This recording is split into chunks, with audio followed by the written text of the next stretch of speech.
kebetulan Allah Subhanahu wa taala menurunkan Al-Qur'an pada malam Ramadan. Karena antara Ramadan dan Al-Qur'an memiliki ikatan yang cukup kuat. Di dalam satu kitab Allah Subhanahu wa taala menjelaskan kepada Nabi Musa alaihissalam tentang kelebihan umat Muhammad sallallahu alaihi wasallam. Ya Musa, inni a'taitu ummati Muhammad nuraini kaila yadurruhum zulmatan. Hai Musa, kata Allah, sesungguhnya aku telah lebihkan umat Muhammad itu dibandingkan umat yang lain dengan menuraini. Musa bertanya, apa dua cahaya yang engkau berikan kepada umat Muhammad? Allah menjelaskan, nurul Ramadan wa nurul Quran. Cahaya Ramadan dan cahaya Al-Quran. Musa bertanya lagi, mazul matani ya Rabbi, apa nanti dua bencana kegelapan yang nanti akan menimpa umat Muhammad? Dijawab oleh Allah, zulmatil khabri wa zulmatil yaumal qiyamah. Kegelapan kubur dan kegelapan hari kiamat. Tiap orang pasti akan melewati kuburnya, tiap orang nanti pasti akan sampai waktunya menghadapi kiamat, tapi Allah berikan kepada kita dua hal, nurul Ramadan wa nurul Quran. Cahaya Ramadan dan cahaya Al-Quran. Tapi pertanyaannya adalah, siapa orang yang mendapatkan cahaya Ramadan itu? Bapak sekalian, ketika hisab ru'yah dilakukan pada tanggal 30 April, itu kan seluruh provinsi di Indonesia tidak ada yang bisa melihat hilal, kecuali diduga hanya terlihat di Aceh. Maka ada orang tanya, Ustaz, kalau kakek tidak ada nampak hilal itu di Aceh, kira-kira kita puasa apa Ustaz? Kalau tidak ada yang terlihat di Indonesia ini, maka puasa itu tanggal 2 hari Minggu kakek. Sementara ada ormas yang puasa tanggal 1. Apa kata orang tua? Kalau gitu Ustaz, kalau pemerintah kita enak Ustaz, untunglah kita puasa 29 Pak. Untung pula kata dia. Puasa 29 untung, kayak orang dagang pula dia Pak. Kenapa? Karena dia tidak tahu bagaimana nikmatnya Ramadan, bagaimana hebatnya Ramadan yang sampai Allah banggakan kepada Nabi Musa. Itu nanti akan dipenolong umat Muhammad. Pertama adalah nurul Ramadan, cahaya Ramadan. Tapi pertanyaannya adalah, siapa orang yang mendapatkan cahaya Ramadan? Orang yang muliakan Ramadan. Malam hari ini sampai kita malam yang ke-17 bulan suci Ramadan, malam pengampunan 10 malam yang kedua. Ada kita tanya di hati kita, Pak, sampai dengan malam 17 Ramadan ini berapa kali kita bangun di keheningan malam? Berapa kali kita sujud, salat sunat, taubat dan tahajud menyembah Allah? Baginda Nabi pernah menjelaskan, nanti di hari kiamat banyak orang yang menangis bercucuran air mata, ya Allah, kembalikan kami ke alam dunia, ya Allah, kami akan ibadah kepada Allah. Tapi kata baginda Nabi, ada 3 golongan manusia yang tidak akan menangis di hari kiamat kelak. Siapa mereka? Pertama kata baginda Nabi, orang yang bangun di keheningan malam, dia rukuk sujud menyembah Allah Subhanahu wa taala lewat salat sunat, taubat, lewat tahajud. Dalam sujudnya terbayang dan tergambar semua salah dan dosa yang pernah dia lakukan. Tanpa dia sadari menetes air mata di pipi meminta ampun kepada Allah. Kata baginda Nabi, ini golongan yang tidak akan menangis di hari kiamat kelak pada saat orang lain menangis. Pertanyaannya, malam 17 berapa kali kita bangun di keheningan malam? Tanya, berapa kali Pak bangun di keheningan malam bulan suci Ramadan? Belum Pak. Kapan mau bangun? Insya Allah tanggal 20 Maret Pak. Kenapa milih 20 Maret? Karena malam 21-nya itu malam 21 malam Lailatul Qadar ya? Enggak Pak. Kenapa malam 20 Maret? Indonesia lawan Australia. Mikir Indonesia dulu, sholat tahajud tidak pernah. Di abad pertengahan ada seorang laki-laki yang bernama Fudail bin Iyad. Dia bergelimang dengan maksiat, salah dan dosa. Tapi pada satu malam ketika dia pulang ke rumahnya, dia terdiam sejenak manakala dari rumah gubuk yang kecil dia dengar Al-Quran dibacakan dengan indah. Terdiam. Tanpa dia sadari meresap dalam batinnya, menetes air matanya, meresapi keindahan bacaan Al-Quran, teguran Allah dalam Al-Quran. Maka dia pulang ke rumahnya. Sampai di rumahnya dia rukuk sujud menyembah Allah, tanpa dia sadari menetes air mata di pipinya. Maka dia berjanji, ya Allah, mulai besok saya akan hias hidup saya dengan ibadah kepada Allah Subhanahu wa ta'ala.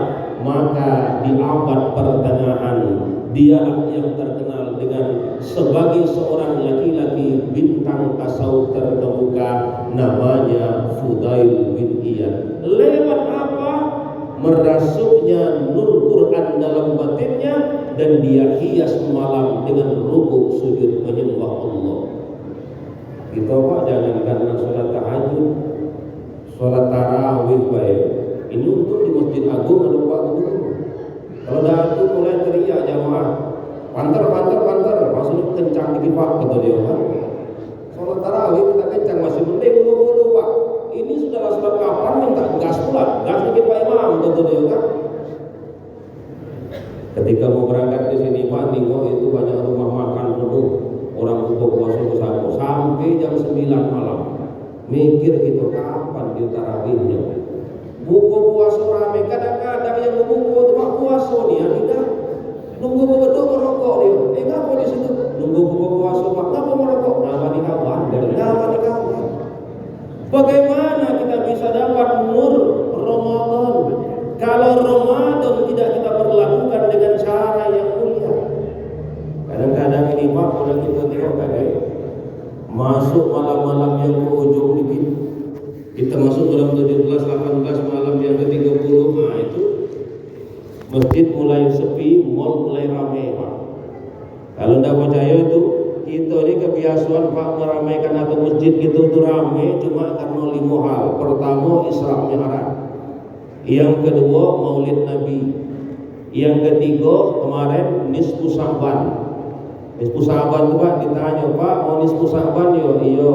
Yang baca Yasin 3 kali itu Pak, iya.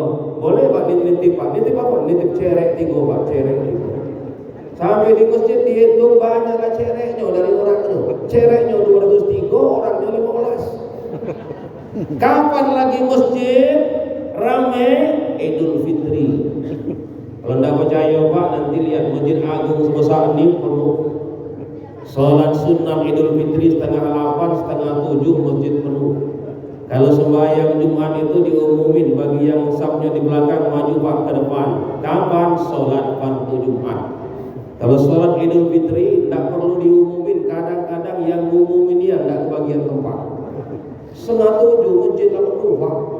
Keluar galau-galau, kadang-kadang 2 saf pakai baju jas galau kayak saya ini. Sehingga ibu-ibu di belakang nanya, siapa kakek Pak yang jadi khotibnya? Kata ibu sebelah yang pakai baju jas. Kata ibu sebelah, kau tengok yang pakai baju jas 2 saf masa jadi khotib? Kalau kapan selesai kata dia kan. Hebat Pak, orang Idul Fitri khatib baca khutbah ngangguk-ngangguk sambil nangis pula itu kan.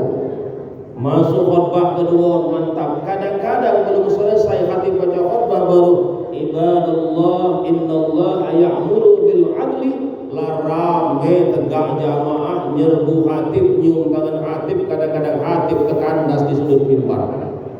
Tek melanting sebelah kanan, tongkat melanting sebelah kiri. Kalau mic yang nyangkut di baju putus di lantak jamaah, nangis pula itu Pak. Innal aidil wal faizil ayo pakaikan ganti puasa dah pernah. Lebaran dia pula lebih hebat daripada orang yang puasa. Kadang-kadang yang hebat Pak, rumah orang Islam lebarannya minumannya berbintang. Bagaimana dia akan mendapatkan nur Ramadan kalau kita tidak mampu memperlakukan Ramadan dengan indah dan dengan kekuatan ibadah kepada Allah? Ini yang pertama. Yang kedua, Allah berikan kepada kita nurul Quran, cahaya Al-Quran. Syahrul Ramadan alladzi unzila fihi al-Quran hudan linnas wa bayyinatin minal huda wal furqan. Pada bulan Ramadan Allah turunkan permulaan ayat Al-Quran sebagai petunjuk bagi umat manusia, penjelas petunjuk dan pembeda antara yang hak dan yang batil.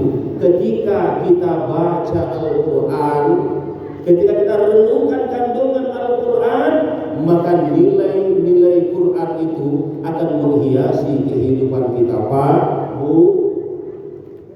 Di dalam Quran Allah mengabadikan nama 3 hewan kecil menjadi nama surah di dalam Al-Quran, yang di dalamnya ada pesan indah tentang karakter seorang muslim. Yang pertama ada namanya surah An-Naml atau semut. Yang kedua ada surah Al-Ankabut, laba-laba. Yang ketiga ada namanya surah An-Nahl, artinya lebah. Kenapa Allah gunakan nama 3 hewan kecil menjadi nama surah dalam Al-Quran? Agar seorang muslim membentuk dirinya menjadi orang yang memiliki karakter Al-Quran. Yang mana? Pertama kita lihat An-Naml, semut. Apa perilaku semut itu? Semut itu punya perilaku bergerombol, mencari makanan, kemudian dia angkat makanan rame-rame. Kadang-kadang dia tidak telah angkat makanan tu dewek, mikul rame-rame.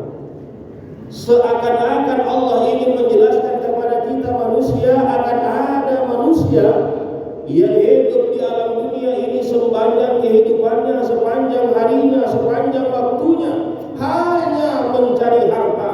Kadang-kadang dia sendiri belum tentu menikmati harta yang dia cari, sampai dia melupakan Allah Subhanahu wa Ta'ala. Maka mudah-mudahan kita tidak termasuk golongan yang disibukkan oleh urusan dunia, lupa mengabdi kepada Allah. Yang kedua, ada golongan manusia ini seperti nama surah Al-Ankabut, laba-laba. Masalul ladzina ittakhadhu min dunillahi awliya kamasalil ankabut. Perumpamaan orang-orang yang mencari perlindungan selain kepada Allah, mereka ini kata Allah laksana laba-laba. Kenapa? Ibu dan bapak, laba-laba itu bikin rumah. Dianggap itulah tempat berlindung yang paling hebat. Padahal tempat berlindung yang paling rapuh itulah dia sarang laba-laba. Allah ingin menjelaskan inilah perumpamaan orang-orang yang ingkar kepada Allah Subhanahu wa Ta'ala. Lalu bagaimana karakter seorang muslim itu? Karakter seorang muslim tergambar dari surah An-Nahl atau lebah. Yakhruju min butuniha syarabun mukhtalifun alwanuhu fihi sifaa'ul linnas. Keluar dari perut lebah itu minuman madu yang berbagai macam warnanya. Untuk apa? Sifaa'ul linnas, obat bagi umat manusia. Artinya seorang muslim yang cinta kepada Al-Quran itu jelas. Lebah itu Pak, dia jelas dari mana dia dapat, ke mana dia keluarkan. Dia makan yang baik-baik sari pati bunga, dia keluarkan juga yang baik-baik madu. Itulah hendaknya karakter seorang muslim. Makan makanan yang baik, mendapatkan rezeki yang halal, dan dikeluarkan untuk hal-hal yang sifatnya bermanfaat. Bukan dalam bahasa kita orang Jambi itu 3 hal: halal, haram, mantap, gelap.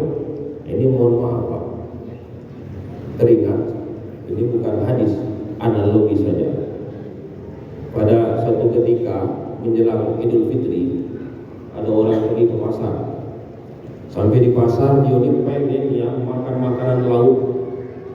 Jadi ketika tukang jual lengah, dia ambil makanan laut orang 2 sampai asoy, kurang lebih 5 kilo. Sampai jalan dia teringat Ustaz ada ceramah, ingat makanan harus yang baik-baik. Kata dia tanya dengan Pak Ustaz baik, karena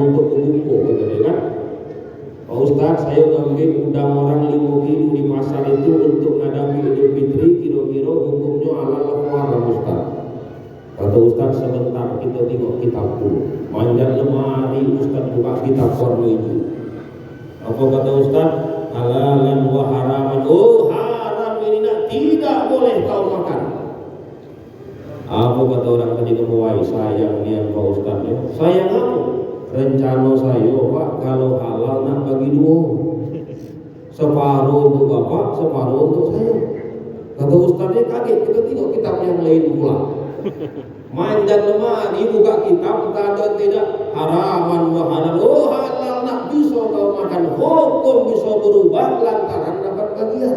Tidak dapat bagian haram, dapat bagian halal. Karakter seorang muslim kayak lebah, yang dimakan yang baik, yang dikeluarkan yang baik-baik. Khairun nas ampahum linnas. Sebaik-baik manusia adalah orang yang banyak manfaatnya bagi manusia lain.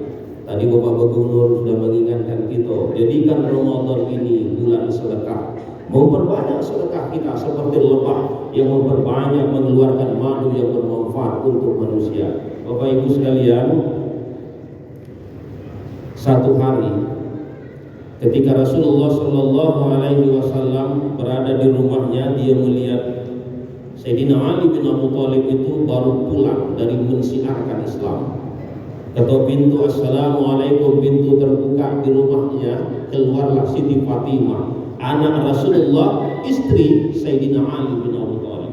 Apa kata Sayyidina Ali bin Abi Thalib? Mana anak kita Hasan dan Husain yang biasa pagi-pagi itu kalau main lincahnya, sekarang tak kelihatan lagi. Kata Fatimah, dia lagi sakit. Sakit apa? 2 malam dia tak makan. Kenapa tak kau kasih makan? Makanan tak ada. Kenapa tak kau beli? Duit juga tak ada.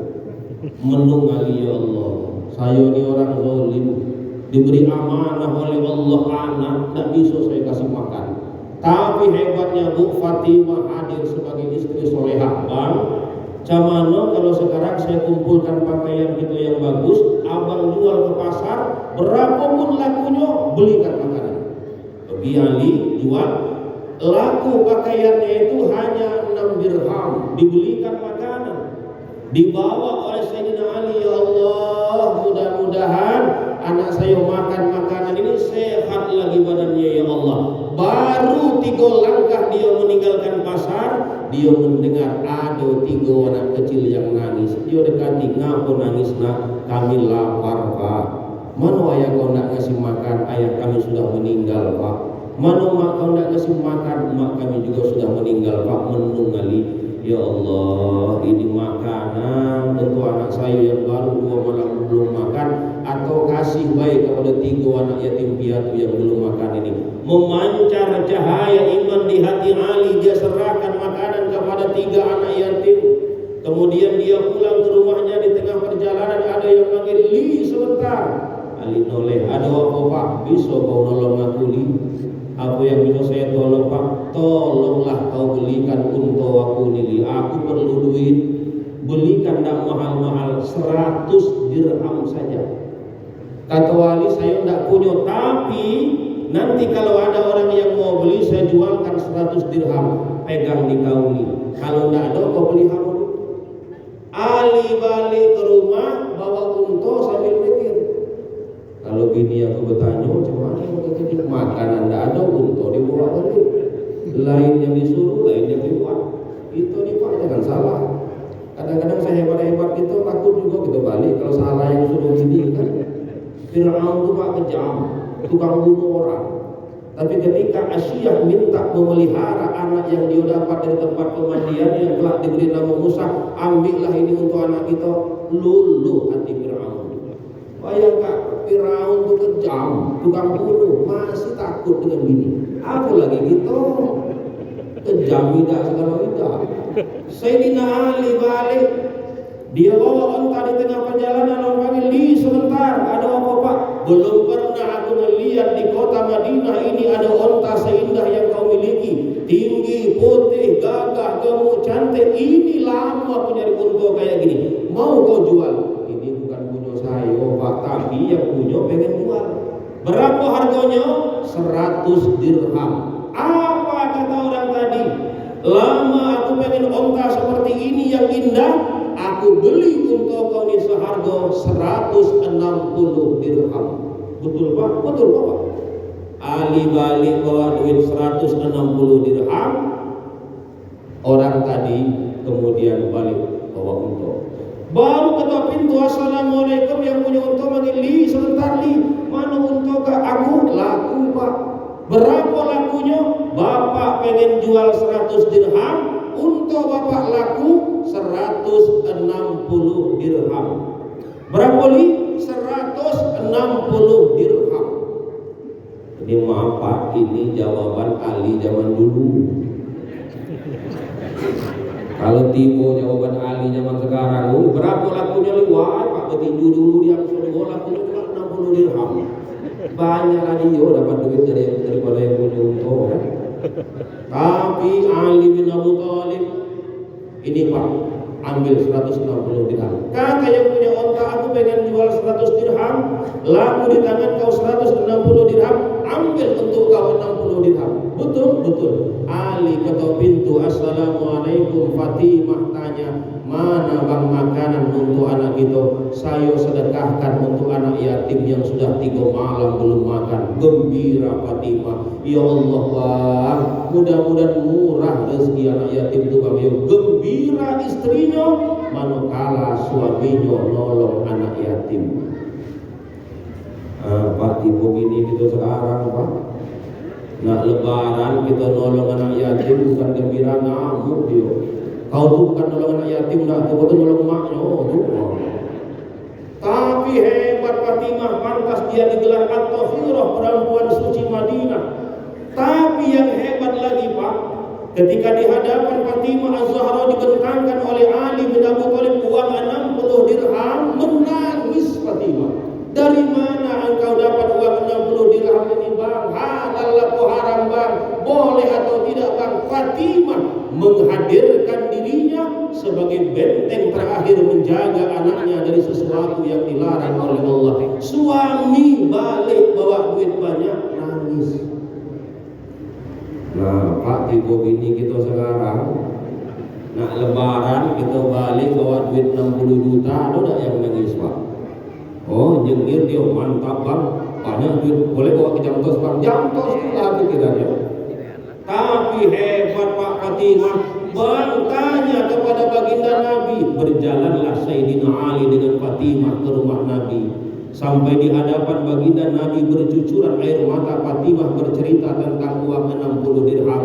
Sayyidina Ali hanya menunduk saja. Selesai Fatimah bercerita, berdiri baginda Rasul. Dia tepuk punggung Ali pelan-pelan sebagai tanda sayang orang tua dengan anak. Apa kata baginda Nabi? Li, engkau orang yang memiliki akhlak mulia, imanmu hebat, akhlakmu mulia, ilmumu tinggi. Kau tahu li, kebaikan yang kau lakukan menolong 3 anak yatim, dengan 6 dirham engkau menjual pakaianmu kontan di alam dunia ini, dibalas oleh Allah 10 kali lipat. 60 dirham itu berasal dari pakaian yang kau jual, kau belikan makanan, kemudian kau tolong 3 anak yatim. Kau tahu nih, kata baginda Nabi, orang yang punya unta itu adalah malaikat Jibril yang diutus oleh Allah untuk menolongmu. Sementara orang yang membeli unta 160 dirham adalah malaikat Mikail yang diutus oleh Allah untuk memberikan jalan keluar dari kesulitan-kesulitanmu. Kenapa? Begitu hebatnya hatimu menolong orang lain dalam beribadah, menyantuni anak-anak yatim, menolong orang-orang miskin. Kata baginda Nabi, ada 2 ibadah yang langsung Allah tunjukkan balasannya di alam dunia ini. Siapa mereka atau apa ibadah itu? Pertama, orang yang ringan tangannya bersedekah menolong orang lain. Dan yang kedua, orang yang ringan tangannya mengasuh ibunya sendiri. Ringan tangan sedekah, langsung di alam dunia Allah tunjukkan balasannya, apalagi di hari kiamat. Ringan tangan sedekah pertama, yang kedua ringan tangan mengasuh ibunya sendiri. Nah kita pernah nengok Mohon maaf Pak Gubernur, kita pernah melihat Pak Gubernur termasuk orang yang cinta kepada ibunya, luar biasa hebatnya. Ini mohon maaf Pak, ketika beliau masih maba, bahkan masih jadi lurah, saya berkenalan dengan beliau orang yang cinta dengan ibunya. Maka Allah Subhanahu wa Ta'ala mungkin saja berkahnya 2 periode menjadi gubernur. Bisa saja karena berkah dan doa dari seorang ibu. Karena dalam kitab tasawuf ada seorang laki-laki yang bernama Uwais Al-Qarni. Dia ini mendengar ibunya menangis. Apa kata Uwais Al-Qarni? Kenapa ibu menangis, Bu? Saya pengen sekali-kali mau menunaikan haji, tapi kita ini harta udah ada. Mau jalan ke sana kita tidak punya. Apa kata Uwais Al-Qarni? Nanti saya gendong ibu dari negeri Yaman menuju ke Masjidil Haram. 3 bulan lamanya berjalan kaki, baru sekilo capek singgah di pinggir batu, kemudian dia tutup dengan sorbannya, dia beri minum dan makan ibunya terlebih dahulu. Kemarin itu cuacanya saja di 2024 50 derajat ketika musim haji. Apalagi dulu yang belum banyak pohon-pohon. Baru berjalan capek, istirahat tidur sampai 3 bulan lamanya dia gendong ibunya.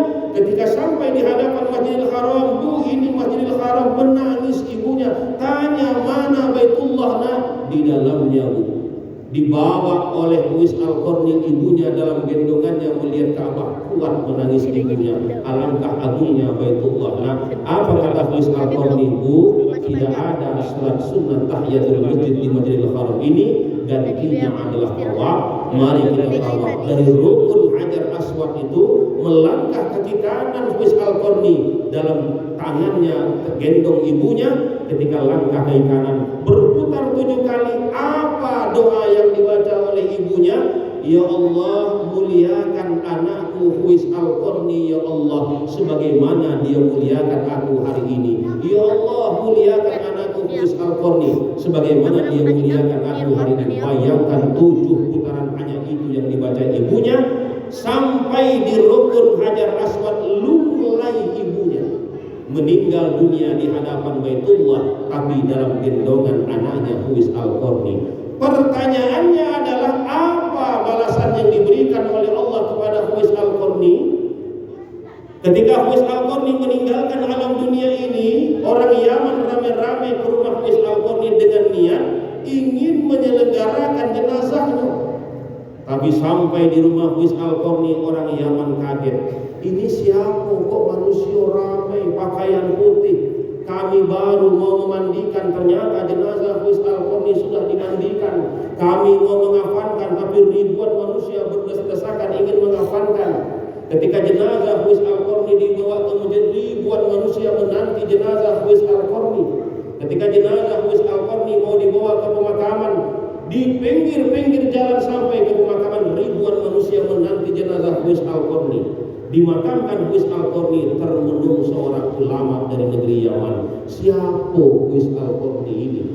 Kami kenal dia dari kecil hanyalah pengembala kambing. Dia anak yang yatim, dia orang miskin, dan dia anak yang berpenyakitan. Tapi kenapa akhir hidupnya dimuliakan Allah? Maka ulama dari negeri Yaman tadi berniat kembali ke pemakaman, ingin ngasih tanda kalau di sini pernah dimakamkan orang yang akhir kehidupannya dimuliakan Allah.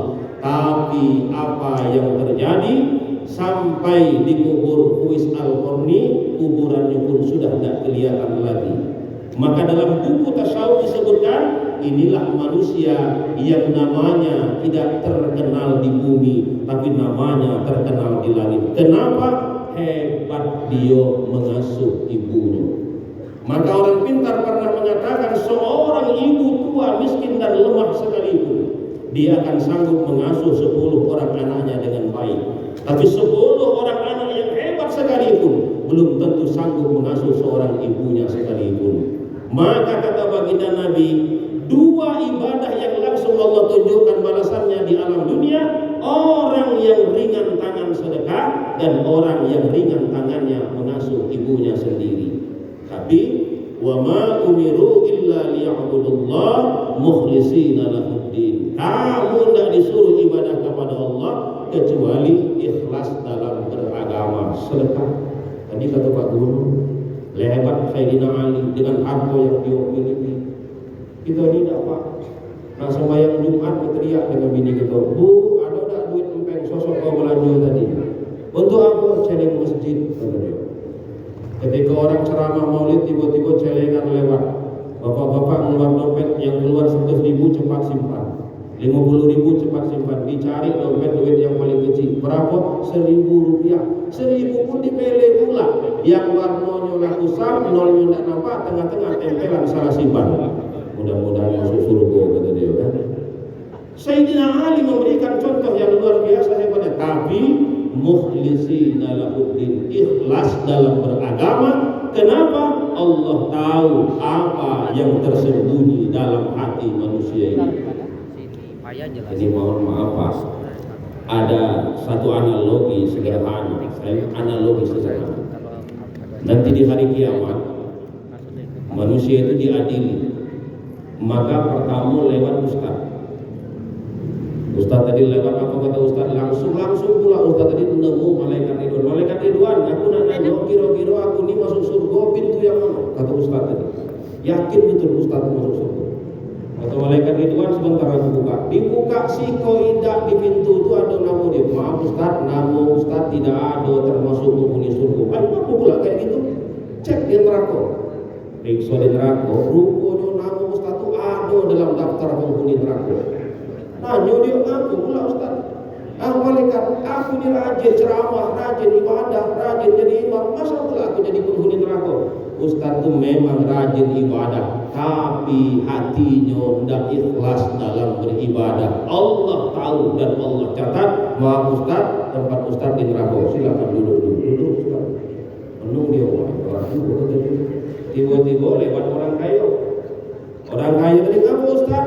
Nampaknya aku tidak ada isi penghuni surga. Wah itulah gawe Ustaz, aku nak nanya di mana pula tempat aku. Orang kaya nanya dengan malaikat penjaga surga, di mana aku nanti surganya? Kata malaikat, sebentar aku buka. Siko indah ada nama dia itu. Maaf orang kaya, tempatnya tidak ada di sini. Coba cek di neraka. Dibuka ada yang daftar nama orang kaya itu di dalam neraka. Nah maaf ya orang kaya, kau kawan Ustaz masuk. Apa salahku? Kalau tidak ada aku yang bangun madrasah, bangun rumah sakit, mungkin tidak ada itu. Apa kata malaikat? Mungkin bapak memang bangun madrasah, tapi hati bapak tidak ikhlas dan menyandarkan ibadah kepada Allah, hanya pengen disanjung. Maaf, tempat bapak di neraka. Aduh. Yang ketiga, tiba-tiba lewat polisi Palembang. Maaf Pak, polisi Palembang pula. Oh Palembang apa lagi polisi kan? Lewat polisi Palembang. Ketemu Ustaz, apa Ustaz di sini? Ustaz kemarin kan ceramah di masjid kami. Nampaknya aku ini termasuk penghuni neraka. Kenapa pula? Ustaz ceramah terus di masjid kami, akhirnya kami rajin ibadah, rajin puasa. Masa Ustaz masuk neraka? Nampaknya itulah. Kalau gitu kata polisi tadi, tidak usah. Aku tanya dengan malaikat penjaga surga. Pastilah kamu neraka. Aku tanya dengan malaikat penjaga neraka, di mana tempat aku? Mana biasa polisi Palembang. Nah, malaikat di mana tempat aku? Di pintu mana? Di bawah mana? Sebentar kata malaikat, dibuka. Tidak ada Pak namanya dalam daftar penghuni neraka. Maaf Bapak, tidak ada. Kenapa pula tidak ada? Sementara aku ini kan ibadah cuma gara-gara Ustaz aku pula. Karena dia yang ngajari aku. Coba dicek rupanya ada niat Pak dalam daftar penghuni surga. Apa amal aku kata dia? Aku tidak banyak amal, cuma sembahyang 5 waktu, puasa, zakat, naik haji, tidak banyak seperti orang yang luar biasa hebatnya. Kata malaikat itu, Bapak ini ketika orang lain Idul Fitri, Bapak berada di pinggir-pinggir jalan dengan pakaian dinasnya, mengatur orang dengan tertib, semata-mata Bapak sandarkan ikhlas ibadah kepada Allah, ternyata dicatat mulia di hadapan Allah Subhanahu wa taala. Oh itu pula lewat dia depan Ustaz. Maaf ya Ustaz, hidup di alam dunia ini ibadah harus ikhlas semata-mata karena Allah. Dia pula ngajari Ustaz. Apa kata Ustaz itu dalam hatinya? Ya kau ucapkan itulah isi ceramah gue kemarin. Dia pula ngajari Ustaz. Ini hanya analogi saja Pak. Bapak Ibu sekalian yang dimuliakan Allah dan yang berbahagia, ternyata ketika Allah Subhanahu wa taala menjadikan perumpamaan lebah, artinya umat Islam harus mampu memiliki karakter lebah itu sesuatu didapat dari cara yang baik dikeluarkan juga untuk kepentingan yang baik. Lalu pertanyaannya adalah bagaimana kita menghadirkan nur Al-Quran di rumah kita itu. Kita punya Islamic Center. Harapan kita nanti akan menjadi pusat studi Al-Quran di Provinsi Jambi ini. Tujuannya tidak ada lain adalah supaya kerinduan kita selesai maghrib menjelang isya, anak-anak kita membaca ayat suci Al-Quran. Rindu kita, Pak.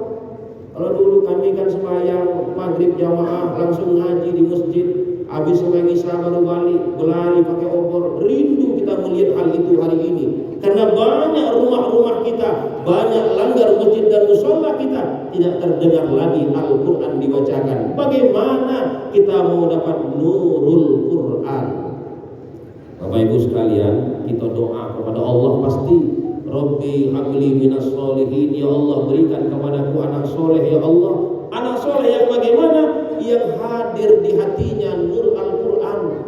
Bapak akan ngomong sama istrinya, Bu, kalau nanti aku duluan dipanggil menghadap Allah, aku pengen dilingkari oleh anak-anakku sambil bacaan Al-Quran.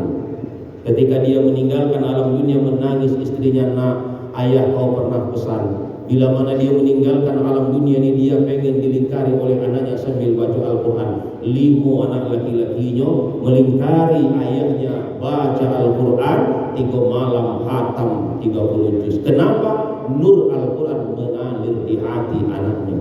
Ketika jenazah ayahnya dibawa orang ke tempat pemandian, karena nur Al-Quran hadir di hatinya, nilai agama ada dalam dirinya. Dia bilang, Pak Imam, jangan letakkan ayah kami di dipan atau papan itu, Pak Imam. Di mana kau pengen letakkan ayah kau? Kami pengen mengasuh dan menggendongnya, Pak Imam. Yang paling tua ngadap sini, nomor 2 sini, nomor 3 sini, nomor 4 sini. Yang paling bungsu megang kepala ayahnya. Disiramkan jenazah ayahnya, tetesan air menyentuh bumi seiring dengan tetesan air mata anaknya. Hati anaknya berdoa, ya Allah, muliakan anak kami, muliakan ayah kami, ya Allah, karena dia muliakan kami dengan Al-Quran dan agama, ya Allah. Di tengah rumah dibungkus orang kain kafan, 5 anak laki-lakinya yang menghafalkan. Di masjid orang lain menyolatkan berdiri, paling depan anaknya jadi imam. Kenapa? Al-Quran dan agama hadir di hatinya. Ketika jenazah ayahnya dibawa orang ke pemakaman, wah luar biasa. Anak laki-lakinya turun, kemudian kumandangkan azan di timbun kubur ayahnya.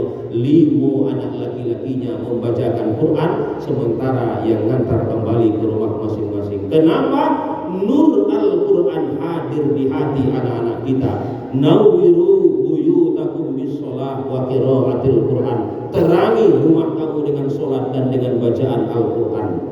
Tapi banyak orang tua hari ini yang mengalami nasib terbujur kaku di tengah-tengah rumah, dibungkus orang dengan kain panjang.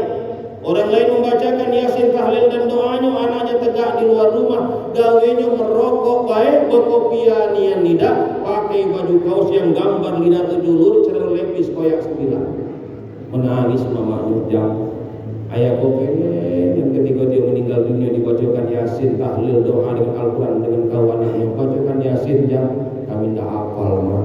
Bacakan tahlil tidak lancar, mah. Baca Al-Ikhlas tidak paham, mah. Baca An-Nas tidak tahu, mah. Nangis mamanya. Kalau gitu jangan kau baca ya kau tahu. Maaf, mak, yang kami tahu cuma surat Al-Baqarah ayat 2 botol. Itulah tahu ya anaknya selama hidup. Jenazah ayahnya dimandikan, orang anaknya melihat, jangan karena mandikan, gendong ayahnya melihat, jijik, ngapuk, ujung kakinya hancur gitu. Jenazah ayahnya disolatkan orang di luar masjid. Ketika jenazah ayahnya dimasukkan orang dalam lubang kubur, bukan dia yang mengazankan. Kadang-kadang yang ngantar belum balik, anaknya lah balik duluan. Sampai rumah buka lemari, buka laci, nengok sertifikat anak. Mantap, sawit 12 hektar, karet 3 hektar.